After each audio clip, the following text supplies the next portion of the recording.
Escola dominical, feita pra mim, pra você. Espaço pra crescer e a Bíblia conhecer, sempre junto com você. Sempre junto com você.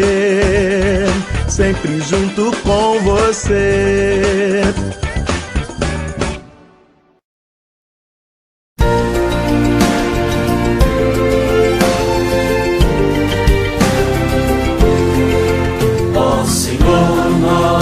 Esperamos que escutes a oração. Nós, teus servos, te aclamamos com humilde coração. Teu Espírito vem, derrama sobre cada coração. E no crente que a te clama, vem, confirma a petição.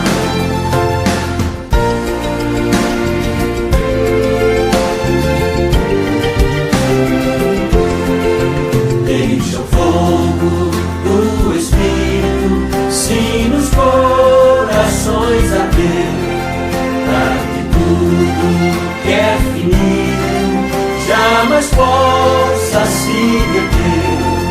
Teu Espírito vem, derrama sobre cada coração. E no crente que a te clama, vem, confirma a petição.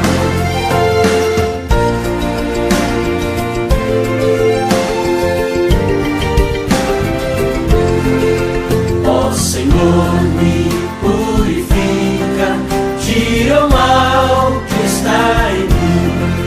A minha alma santifica e me guarda até o fim. Teu Espírito vem, derrama sobre cada coração. E no crente que a te clama, vem, confirma a petição.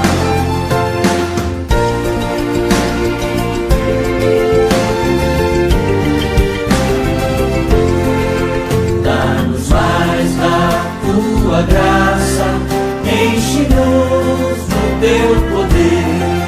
O teu tempo, Deus, se faça a tua voz sem perceber.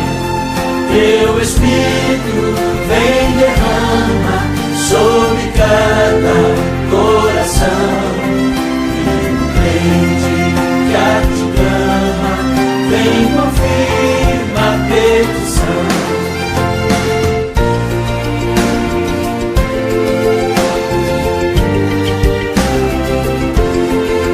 Dá-nos dons do teu Espírito, faz milagres, ó Senhor, para que tudo que tens dito cumpra-se, meu Redentor. Dou-te graças, Rei da glória, pois ouviste a petição. Belos hinos de vitória, mas tu desce a coração.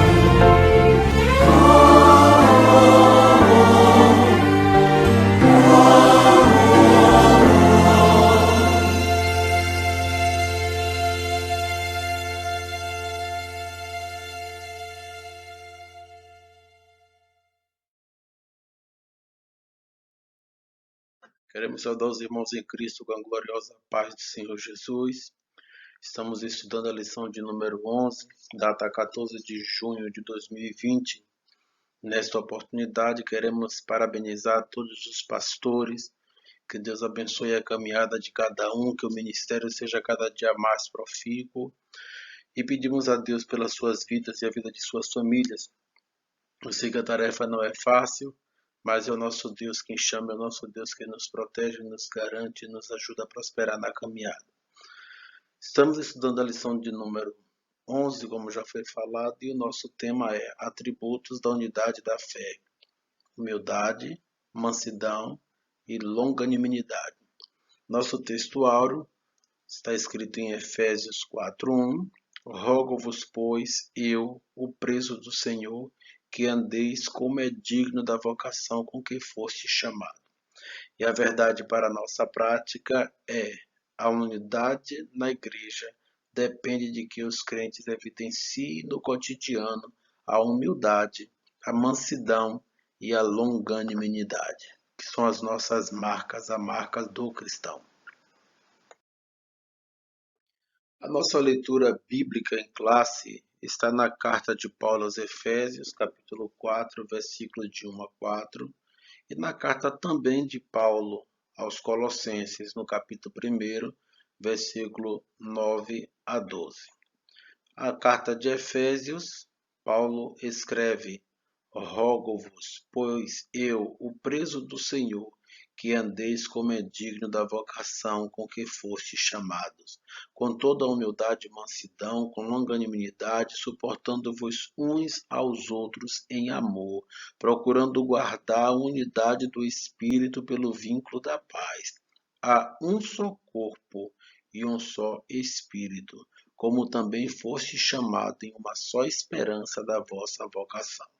E aos Colossenses, Paulo escreve: por esta razão, nós também, desde o dia em que ouvimos, não cessamos de orar por vós e de pedir que sejais cheios do conhecimento da sua vontade, em toda sabedoria e inteligência espiritual, para que possais andar dignamente diante do Senhor, agradando-lhe em tudo, frutificando em toda boa obra e crescendo no conhecimento de Deus, corroborados em toda a fortaleza, segundo a força de sua glória, em toda paciência e longanimidade com gozo, dando graças ao Pai que nos fez idôneos para participar da herança dos santos na luz.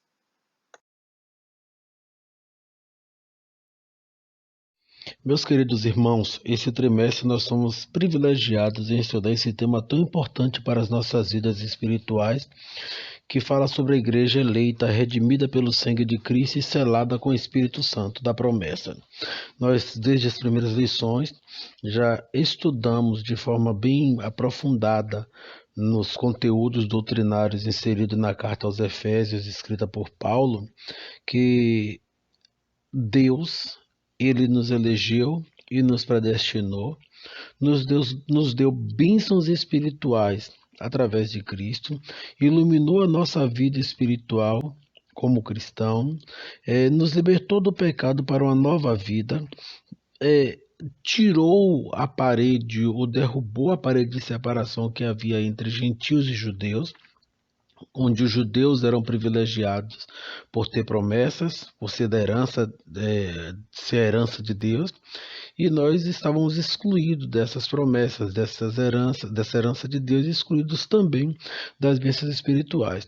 Jesus ele veio, derrubou essa parede de separação e fez dos dois povos um só, e nos edificou no fundamento dos apóstolos e dos profetas, e mostrou-nos o mistério da salvação que foi revelado na antiguidade, mas não foi perfeitamente compreendido, mas a igreja entendeu qual era o mistério que estava reservado por Deus para nos alcançar. E na lição passada nós estudamos que Paulo, ele depois de fazer essas declarações, trazer esses ensinamentos para a igreja de Éfeso, ele pede a Deus que continue compartilhando o seu espírito, dando da sua graça, que Cristo habite nos cristãos de Éfeso, para que eles continuem na sua caminhada e mantenha o seu status de igreja, de servo, de conquistado, de eleito, de predestinado. Na lição de hoje, nós vamos estudar que não adiantaria Deus ter feito todo esse trabalho se, por outro lado, o povo que ele queria alcançar não tivesse uma separação ou uma diferença na sua conduta. Nessa lição, nós vamos estudar os atributos da unidade da fé, que é a humildade, a mansidão e longanimidade.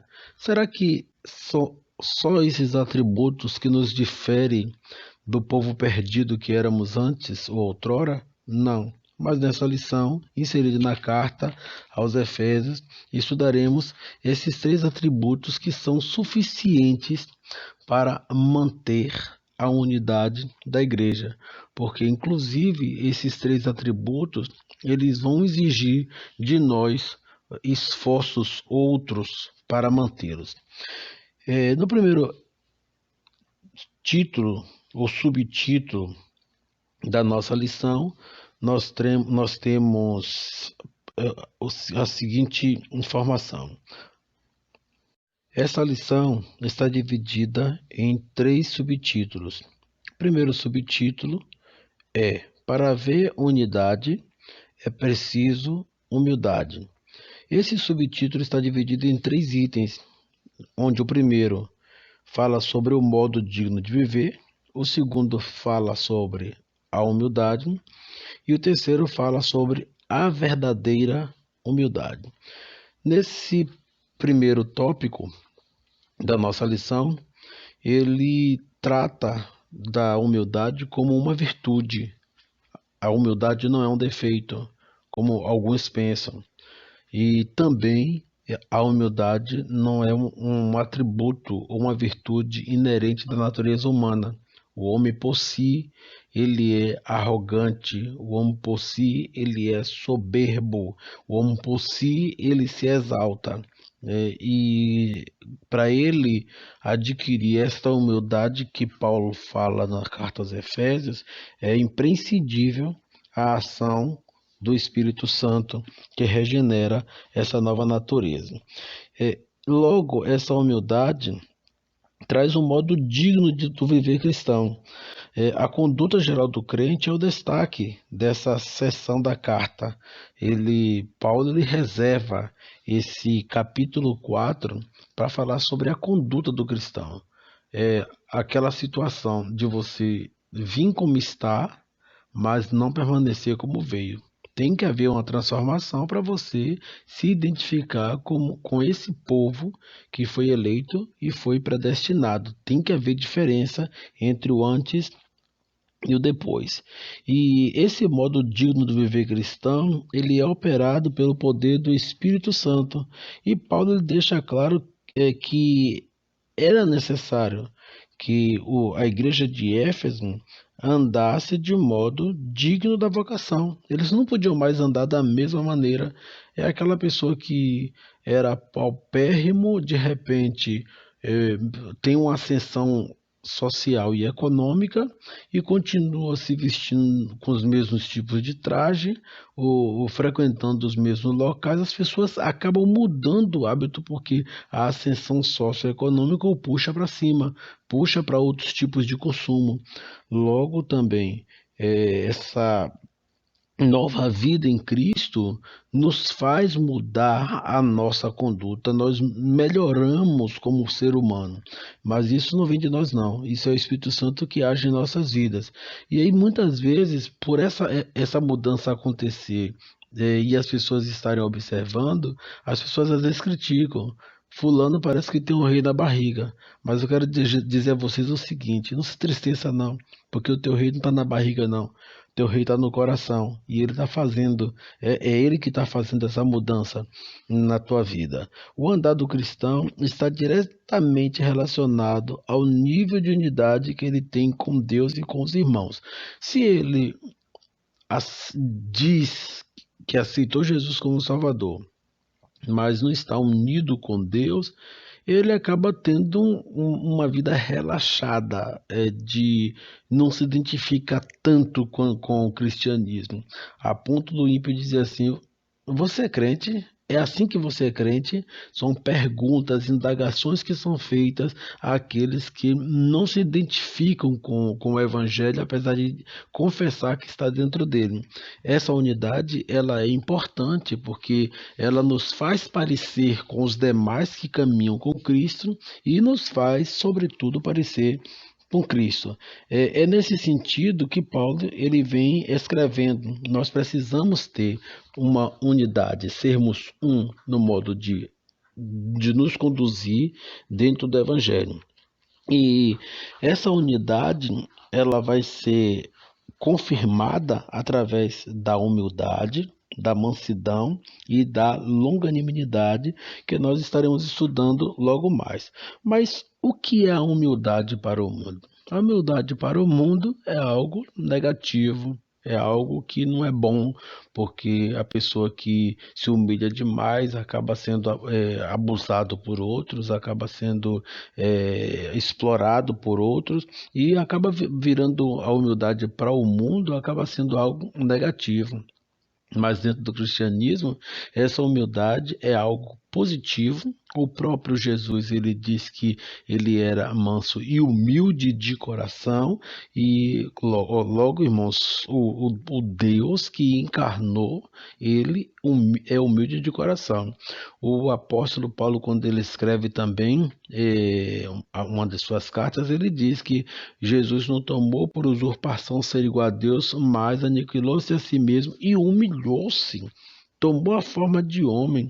Então, essa humildade é uma marca do cristianismo, logo isso é uma virtude. Mas essa marca nossa é gerada pelo Espírito Santo. É uma ação que reconhece a importância e o valor do outro. Na humildade, eu entendo que o outro é igual ou melhor que eu. Eu nunca me exalto diante do outro, nunca me acho que eu sobrepujo ao outro, nunca me ajo com soberba, com jactância, porque eu sempre vou me colocar como se o outro fosse igual ou melhor do que eu, mesmo que de repente eu tenha uma condição econômico-financeira melhor, mesmo que eu tenha um nível cultural elevado, eu tenho que me enxergar de forma humilde. Essa é a minha marca. Paulo, ele é um grande exemplo desta humildade, porque era um homem que era doutor da lei, e ele não tinha necessidade de abrir mão de tudo que ele tinha conquistado, de ter uma vida, de viver uma vida regalada de autoridade, de reconhecimento, tanto social como econômico. E ele abriu mão de tudo para seguir a Jesus Cristo, depois que ele recebeu o chamado do mestre para ser apóstolo dos gentios de longe. Paulo chegou a fazer tendas para sobreviver.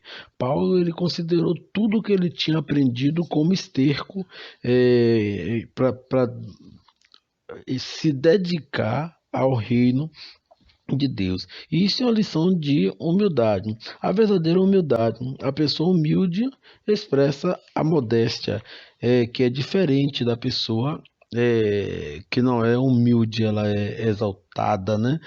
A postura que favorece o bem da coletividade no lugar do egoísmo o altruísmo. A pessoa, quando ela é humilde, ela é altruísta, tudo o que ela tem, que ela consegue, é dela e compartilha com os outros. O contrário do humilde, o soberbo, tudo é para ele, por mais que ele já tenha sobejando, se vier mais alguma coisa é para ele, ele pouco se importa, ele é insensível no tocante ao outro, ele não tem empatia, não se coloca no lugar do outro.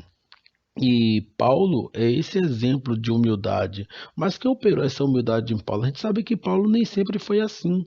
Paulo era arrogante demais, mas foi o Espírito Santo que operou essa virtude na vida de Paulo. Quem era Pedro? Pedro era impossível. E o Espírito Santo operou a submissão na vida de Pedro, mostrando que a humildade ela é operada pelo poder do Espírito. O Pedro que vocês e nós conhecemos andando com Cristo é diferente do Pedro da carta, que inclusive ele diz: humilhai-vos, pois, debaixo da potente mão de Deus, para que a seu tempo ele vos exalte. Mas quem era Pedro antes? Pedro era aquele afoito, aquele que repreendia Jesus em praça pública, né? Não sei por que ele se achava nesse direito de repreender Jesus, em vários textos vai estar lá, e repreendeu Pedro a Jesus. Mas no final da sua carreira ministerial, ele ganhou tanta intimidade com Deus, ele se identificou com Deus a ponto de dizer, deixar um conselho registrado para nós: humilhai-vos, pois, debaixo da potente mão de Deus, para que a seu tempo ele vos exalte. Então, essa humildade é uma das virtudes que são produzidas pelo Espírito Santo quando este vem habitar na vida do crente. O segundo tópico da nossa lição está intitulado: Para haver unidade é preciso mansidão. Não basta só a humildade, é preciso ser manso. E essa mansidão, ela opera também através do Espírito Santo.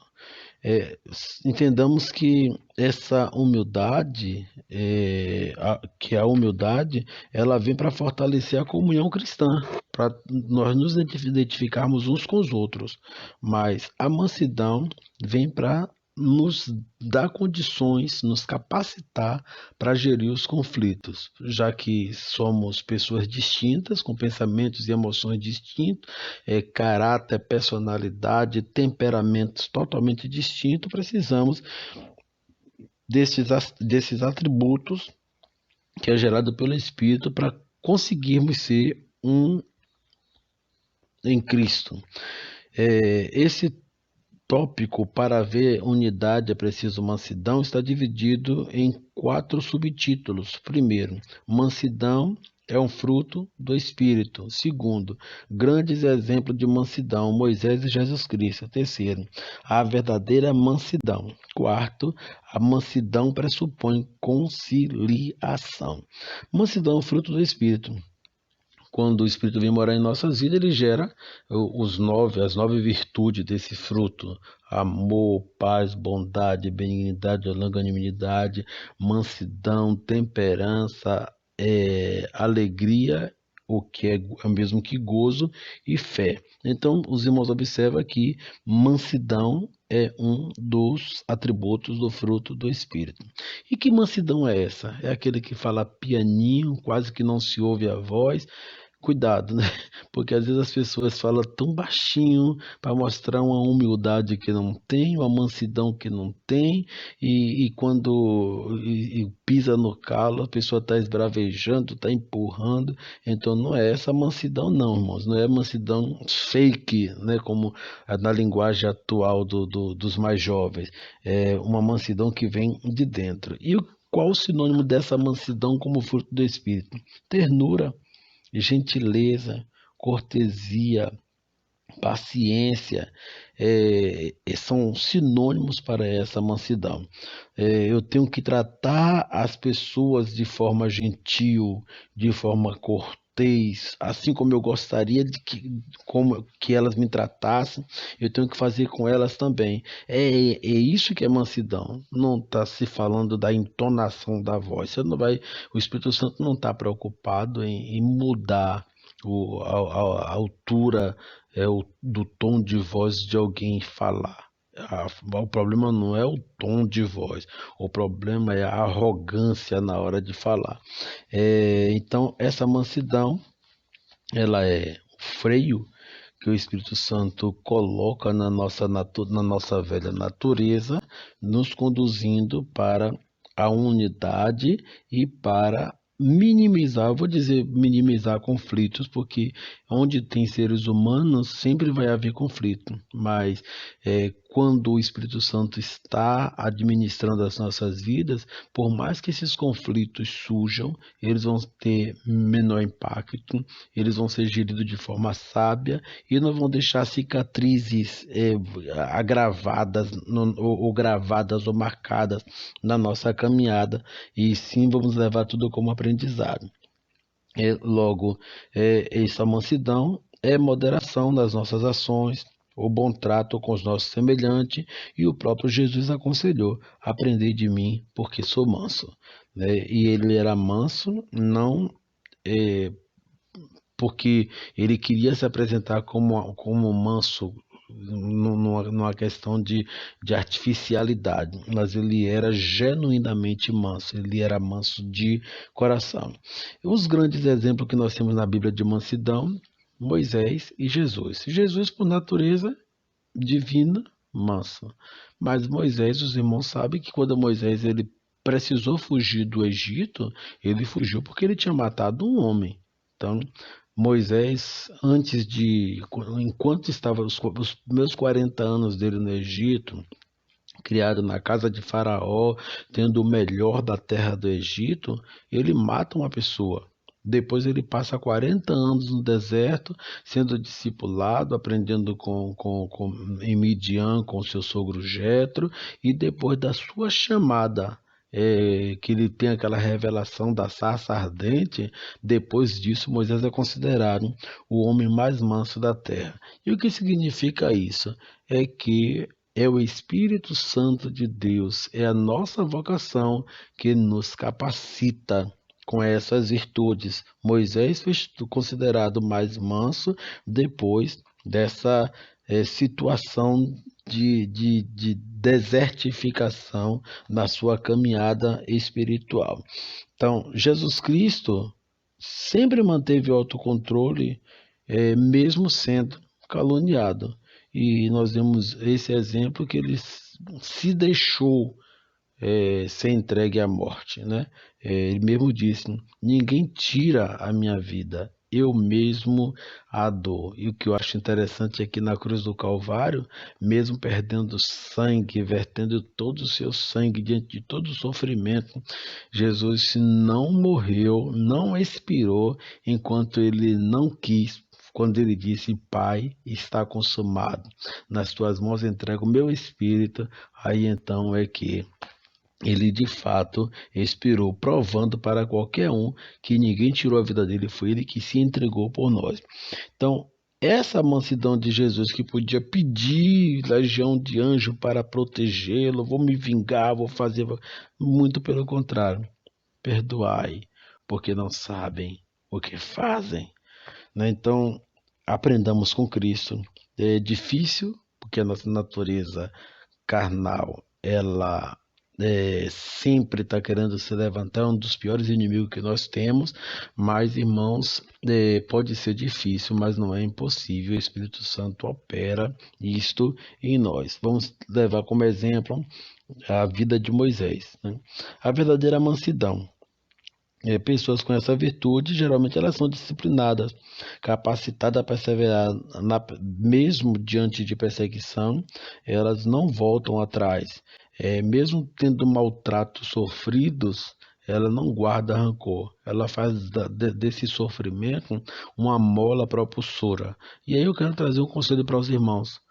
Quanto nós sofremos mais depois do fato ocorrido do que durante o momento que nós estamos passando, se nós guardarmos mágoas e rancor, porque começamos a nos maldizer, começamos a ficar remoendo o passado, e isso não nos ajuda na nossa caminhada. Ah, mas isso é pecado? Pode em determinado momento ser pecado, e em determinado momento também ele pode se tornar um grande embaraço para o nosso avanço espiritual.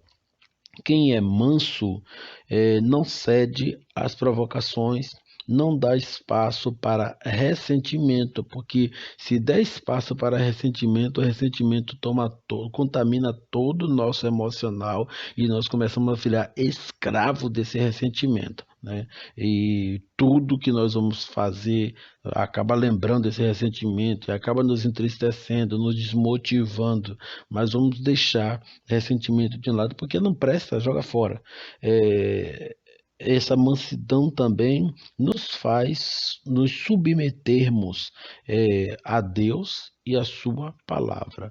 Essa mansidão, ela não nos faz insurgir contra Deus, se levantar contra a autoridade de Deus, nem as autoridades constituídas por Deus. Essa mansidão nos faz estar submissos. A mansidão pressupõe uma conciliação.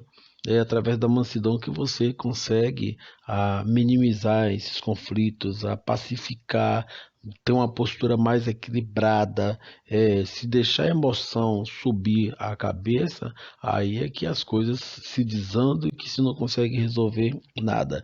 Eu vou até utilizar uma frase que alguns dizem, que eu acho interessante, os antigos, na verdade, dizem essa frase. No momento de conflito é importante ter a cabeça fria e o coração quente, o coração ardendo de amor e a cabeça tranquila para resolver e dirimir todas as dúvidas e inclusive esses conflitos. Em lugar de sentimento faccioso, de divisão, sentimento de que meu grupo é melhor, que eu sou melhor, é importante que nós tenhamos um espírito manso e conciliador. Facção, o espírito faccioso, o adversário vai querer sempre contaminar com esse sentimento danoso a sua obra. Eu faço melhor, eu prego melhor, eu canto melhor, e sempre está apontando defeito de A, B ou C, e sempre está tendo um grupinho para dividir do outro grupo. Isso é espírito faccioso. Quem é manso não se envolve com facções dentro da igreja do Senhor. A igreja tem que ser unida. É por isso que o tema fala em unidade. Terceiro tópico da nossa lição, intitulado Para haver unidade é preciso longanimidade para exercício do perdão. E esse tópico 3 está dividido em 3 subtópicos ou 3 subtítulos que diz: longanimidade também é um fruto do Espírito, suportando uns aos outros e o perdão como premissa do amor. Essa longanimidade ela é importante. Eu costumo compará-la com paciência, mas em um grau mais elevado. Nós temos a paciência, chega um momento que essa paciência esgota. Isso é nato do ser humano. O ser humano, uns têm maior paciência, outros têm uma paciência menor. Quando ele é muito paciente, até chega a ser titulado: fulano tem a paciência de Jó. Mas, na verdade, a nossa paciência ela sempre tem limite. Mas o que é que o Espírito ele produz em nós? Longanimidade, algo mais elástico do que a paciência, que é essa longanimidade, é um fruto do Espírito.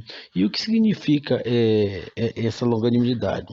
É uma tolerância com os erros alheios. As pessoas vão sempre errar. Quando eu perdoo 70 vezes 7 por dia, eu estou sendo longânimo com aquelas pessoas, misericordioso.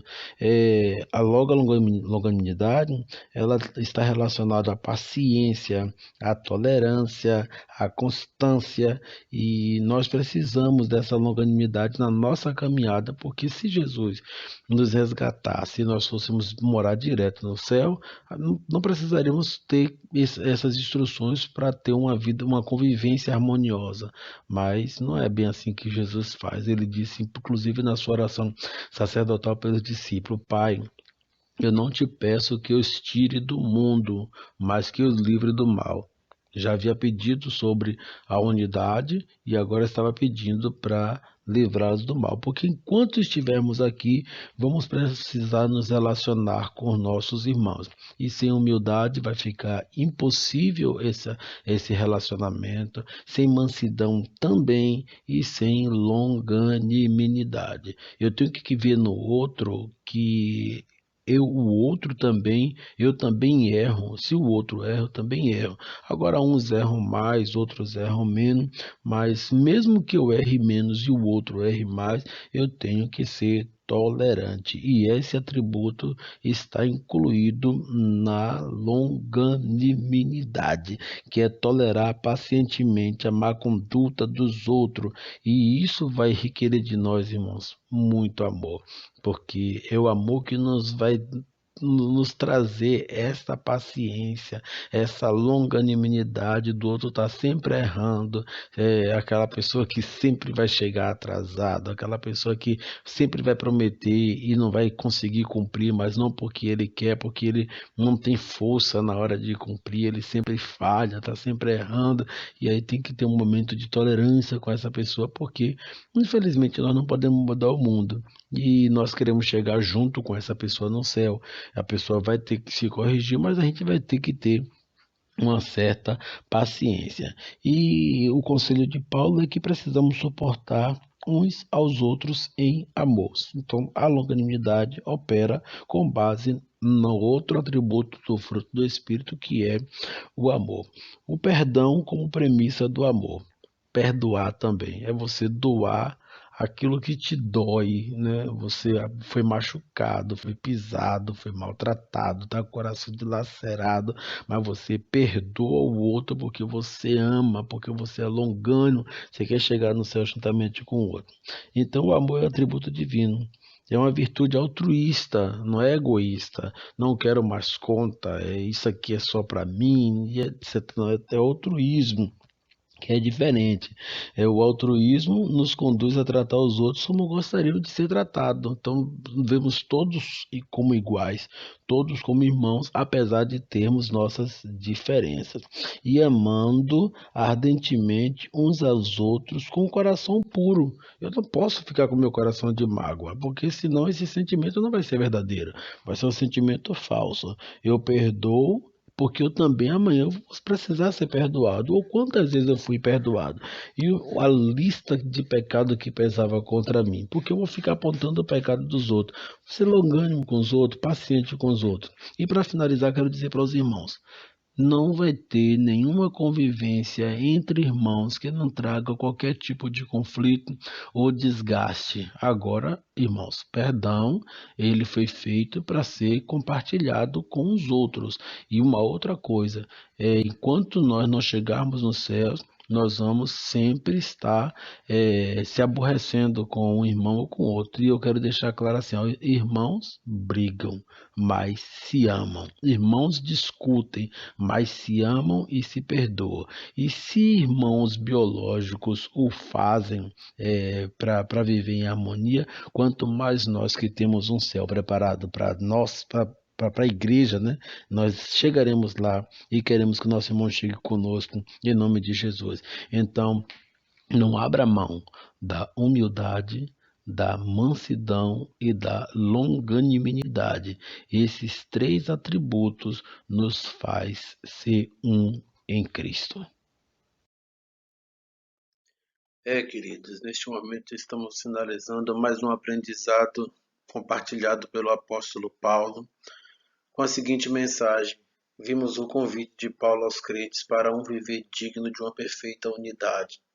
Para garanti-la, mostramos que algumas virtudes são essenciais: a humildade, que fortalece a unidade, a mansidão, que gere os conflitos, a longanimidade, que suporta os erros alheios.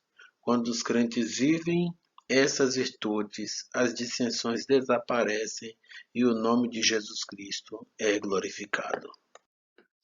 Meu amantíssimo Deus, querido Pai, em Tua presença aqui estamos, ó Pai, reunido mais uma vez, adereçando nossas vozes, nossas súplicas até o trono da Tua graça, te pedindo, meu Senhor, por esta família que está sendo abençoada por esta mensagem, ó Deus, te pedindo que guarde, proteja de todo mal, que venha trazer a provisão para este lar, para esta família, protegendo, meu Senhor, a sua saúde, tanto física como emocional, psíquica e espiritual também, meu Deus, para que nada venha acometer esta família, meu Senhor, nenhuma sorte de enfermidade, ó Deus amado, que possa estar firmados na fé, meu Deus, caminhando, ó Deus amado, para que no final de toda esta pandemia, possam estar firmes, meu Senhor, esperando a tua volta. Guarda, protege, livra do mal, aumenta a imunidade da saúde dos teus filhos, meu Deus, e traze para os teus servos, meu Senhor, aquilo que tu tens de melhor no teu reino. Ó Deus, trazendo libertação para essa família, salvação de vidas, meu Senhor, trazendo cumplicidade, amor, harmonia, repreendendo todo mal, toda guerra, meu Senhor, todo conflito, abençoando cada lar. Meu Deus, eu te peço também, meu Senhor, pela parentela dos teus filhos, meu Senhor, não só por aqueles que se abrigam debaixo deste teto, mas por todos quantos estão distantes também, meu Deus. Te peço a provisão do emprego, a provisão, meu Senhor, do agasalho, a provisão do alimento. intervém na necessidade dos teus filhos, interfere na saúde dos teus filhos, meu Senhor, toma, cuida, meu Senhor, como uma mãe cuida do seu filho, Deus. Abençoa cada vida no nome de Jesus. Amém.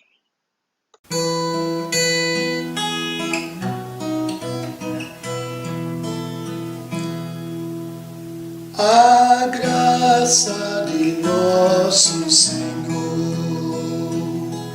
e o amor de Deus e a comunhão do Espírito Santo sejam conosco. Amém.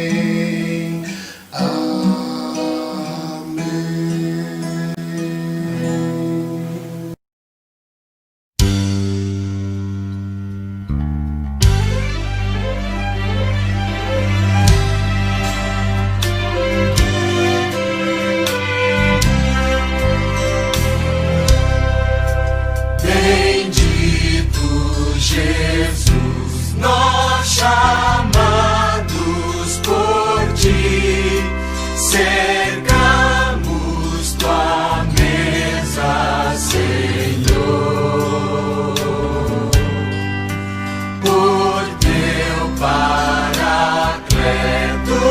nos preside aqui, vem encher-nos de santo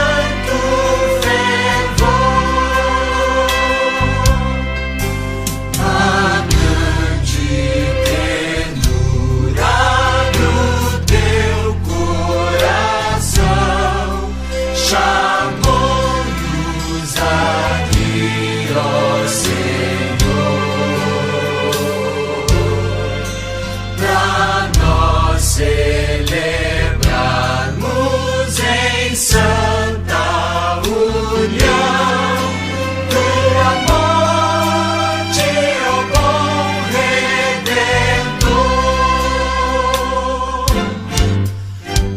Os pés dos teus servos lavando, Senhor, quiseste o exemplo nos dar da tua humildade, do teu grande amor, que entre nós deve sempre reinar.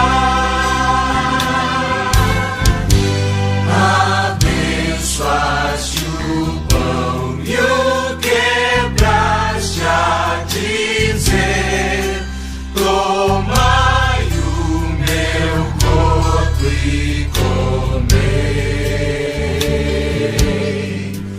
E todas as vezes que assim proceder, em memória de mim o fazei. O cálice da nova aliança de amor, no teu sangue, ó amigo Jesus, nos encha de graça, de novo vigor, nos anime na senda da luz. Queremos Jesus neste